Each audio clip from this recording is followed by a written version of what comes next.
नमस्कार, मैं हूं सुनील बॉबी और आप इस समय देख रहे हैं अपना खास कार्यक्रम बिहार समाचार। जहां बातें करते हैं बिहार की, खबरें होती है बिहार की। बिहार के खबरों के साथ साथ देश दुनिया में क्या कुछ और चल रहा है, तमाम खबरों से आपको कराते हैं अपडेट। तो आइए जानते हैं बिहार की पहली बड़ी खबर। बिहार में पंचायतों को लेकर बिहार के मुख्यमंत्री नीतीश कुमार का बड़ा आदेश हुआ है जारी। पंचायतों में हुई वित्तीय गड़बड़ी की अब होगी जांच। ग्राम पंचायतों में हुई वित्तीय गड़बड़ी और निर्माण कार्य में गुणवत्ता की जांच होगी।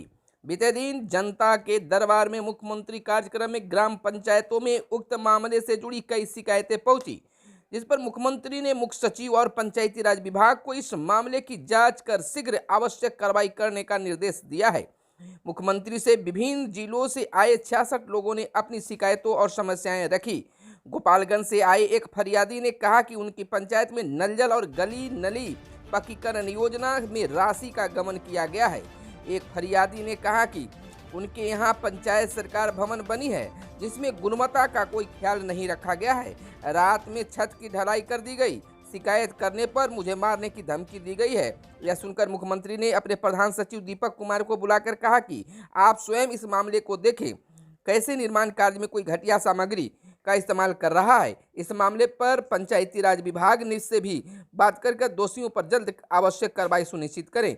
वहीं एक मामला पहुंचा जिसमें काम कराए बिना पंचायत की राशि की निकासी कर ली गई है। एक अन्य मामले में समस्तीपुर के एक व्यक्ति ने मुख्यमंत्री से कहा कि उनके गांव में अभी तक नाले का निर्माण नहीं हुआ है। इस मामले पर सख्त कार्रवाई का निर्देश मुख्यमंत्री ने दिया है। आपको बताते चले कि यह बातें निकलकर सामने जनता के दरबार में मुख्यमंत्री कार्यक्रम में आया है। अब मुख्यमंत्री ने वार्ड सदस्यों को भी उनके अधिकार के बारे में कहा है कि आखिरकार जिस वार्ड में काम हो रहा है उसमें उस वार्ड के वार्ड सदस्य की भूमिका भी होनी चाहिए। अगर ऐसा नहीं होता है तो निश्चित तौर पर गड़बड़ी की गुंजाइश है। दूसरी खबर पंचायतों से ही जुड़ी हुई है। आपको बताते चले कि छूटे गांवों में सड़कें और नालियों का जल्द होगा निर्माण।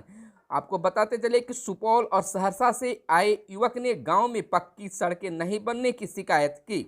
सीएम ने समस्याएं सुनी, संबंधित विभागों को कहा, कार्रवाई का भी निर्देश दिया है। यानी कि बिहार के मुख्यमंत्री का पूरा ध्यान अब गांव की ओर आ गया है। जनता के दरबार में मुख्यमंत्री ने इन तमाम समस्याओं को सुना और प्रधान सचिव मुख्य सचिव को आदेश दिया इस पर जांच करने के लिए। अब देखना यह होगा कि क्या सचमुच में गाँवों का विकास धरातल पर सही नहीं उतर पा रहा है, आखिरकार कमी कहाँ पर है। आपको बताते चले कि मधेपुरा जिले के महादलित टोले से आए युवक ने मुख्यमंत्री नीतीश कुमार से गुहार लगाते हुए कहा कि उनके टोले में सड़क का निर्माण नहीं हो रहा है। इसके लिए वे संबंधित पदाधिकारी से संपर्क कर रहे हैं, पर अब तक कोई कारगर कदम नहीं उठाया जा सका है। मुख्यमंत्री ने ग्रामीण कार्य विभाग को शीघ्र सड़क निर्माण पूरा करने का भी निर्देश दिया। जनता के दरबार में मुख्यमंत्री कार्यक्रम में गाँवों में पक्की सड़कें नहीं बनने की शिकायत सुनकर सीएम ने आश्चर्य व्यक्त की है। अब भी कुछ गांव कैसे छूटे हुए हैं। उन्होंने ग्रामीण कार्य विभाग को शीघ्र इन मामलों पर कार्रवाई कर निर्माण कार्य कराने का निर्देश दिया है। सुपौल से आए एक युवक ने मुख्यमंत्री से गुहार लगाई कि मेरे गांव में सड़क का निर्माण नहीं हो पा रहा है। सहरसा के एक युवक ने कहा कि ग्रामीण सड़क निर्माण करने के बाद इसकी मरम्मत नहीं हो रही है। मुख्यमंत्री ने तमाम शिकायतों पर आवश्यक कार्रवाई का निर्देश ग्रामीण कार्य विभाग को दिया है। जमुई जिले के एक व्यक्ति ने मुख्यमंत्री से कहा कि 1978 में मेरे पिता की मृत्यु हो गई थी, मगर आज तक अनुकंपा के आधार पर नौकरी नहीं मिल पाई है। इस तरह से जनता के दरबार में पंचायतों से जुड़ी कई मामले निकलकर सामने आई है। इधर हम आपको बताते चले कि 4 में से 1 जरूरतमंद को वक्त पर नहीं मिलता है खून। यह रक्तदान जीवन दान आखिर क्या हो रहा है। इधर साइबर की ठगी लगातार बढ़ रही है और गूगल ने भी लोगों को चेतावनी भी दी है। इधर एडीजी का बड़ा बयान आया है कि साइबर ठग मामले में इंटरपोल की मदद ली जाएगी। बताते चले कि पटना में बैठकर अमेरिकी नागरिकों से साइबर ठग करने वाले गिरोह की जांच में बिहार पुलिस इंटरपोल की मदद लेगी। एडीजी मुख्यालय जेएस गंगवार ने बीते दिन प्रेस कॉन्फ्रेंस में कहा कि दीघा थाना पुलिस ने साइबर ठगी से जुड़े मामले में 3 साथियों को गिरफ्तार किया है। इधर आपको बता दें कि जाम की समस्या वाली सभी प्रमुख सड़कें कम से कम 2 लेन होगी। बिहार के प्रमुख शहरों की सड़कों की चौड़ाई बढ़ेगी, सकरी सड़कों पर फ्लाईओवर बनेगा। इधर आपको बता दें कि विकास की रफ्तार से भाजपा बेचैन है। राजद की ओर से यह बड़ा बयान सामने आया है कि जिस प्रकार से बिहार में विकास हो रहा है तो भाजपा को बेचैनी बढ़ते जा रही है। जनता राज में दलितों पर चल रही हैं गोलियां, रालोजप्पा और दलित सेना के राष्ट्रीय प्रवक्ता श्रवण कुमार अग्रवाल ने आरोप लगाया है।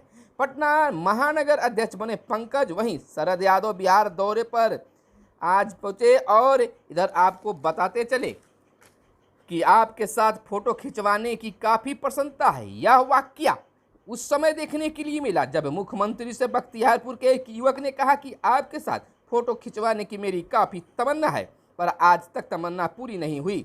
जनता के दरबार में मुख्यमंत्री कार्यक्रम में यह युवक अपनी एक शिकायत लेकर पहुंचा था। शिकायत सुनकर मुख्यमंत्री ने युवक से कहा कि हम तो पूरे इलाके में वहां गए थे, तब यह समस्या मुझे क्यों नहीं बताई गई। इस पर युवक ने कहा कि मैं मिलना तो चाहता था, पर वहां मुझे मौका ही नहीं मिला, इसलिए आज यहां पर आया हूं। इधर मेरा बिजली बिल लाख रुपए का आ रहा है। जनता के दरबार में बिजली विभाग से भी जुड़ी कई समस्या सामने आई है। इधर जगदानंद का फिर प्रदेश राजद अध्यक्ष बनना तय माना जा रहा है। राजद के प्रदेश अध्यक्ष पद के लिए आज एकमात्र नामांकन निवर्तमान अध्यक्ष जगदानंद सिंह द्वारा राज्य निर्वाचन पदाधिकारी डॉक्टर तनवीर हसन के साथ ही राष्ट्रीय मुख्य निर्वाचन पदाधिकारी उदय नारायण चौधरी, सहायक राष्ट्रीय मुख्य निर्वाचन पदाधिकारी चित्तरंजन गगन, सहायक राज्य निर्वाचन पदाधिकारी अशोक यादव और देव कृष्ण ठाकुर, सारिका पासवान के समक्ष किया गया। इधर कांग्रेस की बात कर लें तो नए प्रदेश अध्यक्ष के मनोनयन को सोनिया अधिकृत और भाजपा को 2024 का डर सता रही है। तेजस्वी यादव की ओर से यह बड़ा बयान भाजपा की ओर से आया है, भाजपा के लिए आया है। आपको बता दें कि बिहार के डिप्टी सीएम तेजस्वी प्रसाद यादव ने बीते दिन IRCTC से जुड़े मामले में सीबीआई द्वारा जमानत रद्द करने की याचिका को लेकर प्रतिक्रिया दी। कहा कि भाजपा को 2024 के लोकसभा चुनाव का डर सता रहा है और इस तरह की कार्रवाई करवा रही है। इधर समीक्षा की बात कर लें तो निवेशकों को कई प्रकार की रियायतें दे रही है सरकार। नीतीश कुमार का यह बयान आया है, यानी बिहार के मुख्यमंत्री नीतीश कुमार ने कहा है कि निवेशकों की सुविधा के लिए राज्य सरकार द्वारा कई प्रकार की रियायतें उन्हें दी जा रही है। आइए कुछ बातें कर लेते हैं बच्चों और फोन से जुड़ी चीज़ों पर। दावा किया गया है फोन से निकलने वाली नीली रोशनी हार्मोन का स्तर प्रभावित कर रही है और स्मार्टफोन बच्चों को समय से पहले बना रहा है। बेशक सेहत की बात है, आपको बताते चले कि स्मार्टफोन और टैबलेट से निकलने वाली नीली रोशनी से हार्मोन का स्तर प्रभावित हो सकता है। इस वजह से बच्चे समय से पहले बेशक हो सकते हैं। मादा चूहों पर किए गए एक अध्ययन से यह निष्कर्ष सामने आया है। बीते शनिवार को यूरोपीय सोसाइटी फॉर पीडियाट्रिक एंडोक्रिनोलॉजी की बैठक में प्रस्तुत किया गया अध्ययन के मुताबिक नई पीढ़ी में इससे भविष्य में भ्रूण के विकास और प्रजनन क्षमता के लिए अतिरिक्त खतरे पैदा हो सकते हैं। जबकि नीली रोशनी से बच्चों की नींद के पैटर्न में गड़बड़ी होने की भी बातें पहले ही साबित हो चुकी है। इधर कुछ हटकर खबरें बता दें कि नन्हे चांद को टक्कर मारेगा नासा का यान। 26 सितंबर को क्षुद्र ग्रह से टकराएगा विशेष यान। $33 करोड़ की लागत से तैयार किया गया है यह यान। आपको बता दें कि अमेरिकी अंतरिक्ष एजेंसी नासा 26 सितंबर को अपने एक अंतरिक्ष यान की जानबूझकर एक उल्फा पिंड से टकराव कराएगा। वैज्ञानिकों ने ड्राइमोरफोस नामक एक उल्का पिंड को चुना है। इसे मूनलेट यानी नन्हा चांद भी कहा जाता है। इस टकराव का मकसद उल्का पिंड का रास्ता बदलना होगा। नासा ने इस मिशन को लेकर विस्तृत जानकारी साझा की है। नासा के मुताबिक डबल एंड्रॉयड रिडायरेक्शन टेस्ट यानी डार्ट नाम के इस मिशन के जरिए एक विशेष यान डाइफॉर्मेंस नामक क्षुद्र ग्रह से टकराएगा। और आपको बताते चले कि पहला आईफोन 14 खरीदने केरल से दुबई पहुंचा भारतीय। एप्पल आईफोन का लोकप्रियता किसी से छिपी नहीं है। हाल ही में कंपनी ने आईफोन 14 सीरीज के नए मॉडल लॉन्च किए। 16 सितंबर से इसकी बिक्री भी शुरू हो गई है। इसी बीच आईफोन को लेकर एक अनोखा क्रेज देखने को मिला है। आपको बता दें केरल का एक शख्स आईफोन खरीदने के लिए 40,000 रुपये खर्च कर दुबई पहुंच गया। दरअसल दुबई से भारत से एक दिन पहले 15 सितंबर को इस फोन की बिक्री शुरू होनी थी। आइए अब बात कर लेते हैं कुछ शिक्षा जगत से। एसएससी परीक्षा के पैटर्न में बदलाव। आपको बताते चले कि कर्मचारी चयन आयोग एसएससी ने संयुक्त स्नातक स्तरीय भर्ती सीजीएल परीक्षा के पैटर्न में बदलाव कर दिया है। बिहार के लाखों छात्र एसएससी प्रतियोगिता परीक्षा की तैयारी करते हैं। इस बदलाव का फायदा छात्रों को होगा। अब छात्रों को किसी मुख्य विषय पर फोकस नहीं करना होगा, अब सभी विषयों को पढ़ना होगा। सीजीएल 2022 की परीक्षा बदले प्रारूप पर होगी, जिसकी अधिसूचना जारी कर दी गई है। इधर रोजगार और सरकारी नौकरी को लेकर बिहार के डिप्टी सीएम तेजस्वी यादव का बड़ा बयान आया है। कहा है कि प्रदेश में कुछ ही दिनों में 2 लाख लोगों को मिलेगी सरकारी नौकरी। युवाएं आस लगाकर बैठे हुए हैं। राजद नेता व उप मुख्यमंत्री तेजस्वी यादव ने बीते दिन कहा है कि भाजपा को 2 बड़े डर घेर रहा है।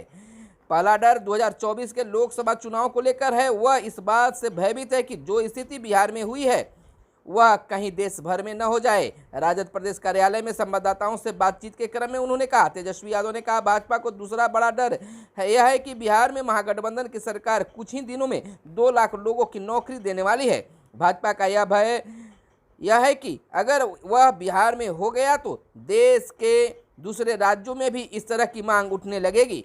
भाजपा तो रोजगार दे ही नहीं सकती। बिहार में भी उससे 2 साल बर्बाद किए हैं। भाजपा ने 2 करोड़ लोगों को रोजगार देने का वादा किया था, वह कहाँ है?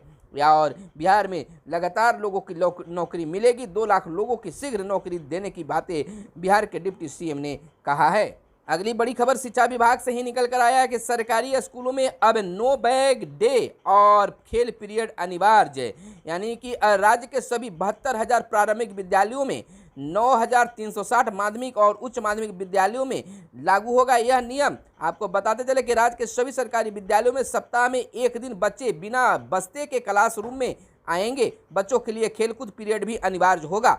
शिक्षा विभाग के अपर मुख्य सचिव दीपक कुमार सिंह ने बताया कि साप्ताहिक नो बैग डे में बच्चे के लिए कार्य आधारित व्यवहारिक कक्षाएं चलाई जाएगी। इस तरह से यानी कि सप्ताह में 1 दिन बच्चे बिना बैग लेकर कॉपी किताब लिए बगैर स्कूल पहुंचेंगे और अपनी पढ़ाई करेंगे। इधर बता दें कि 167 योजनाओं की राशि सीधे बैंक खातों में जाएगी।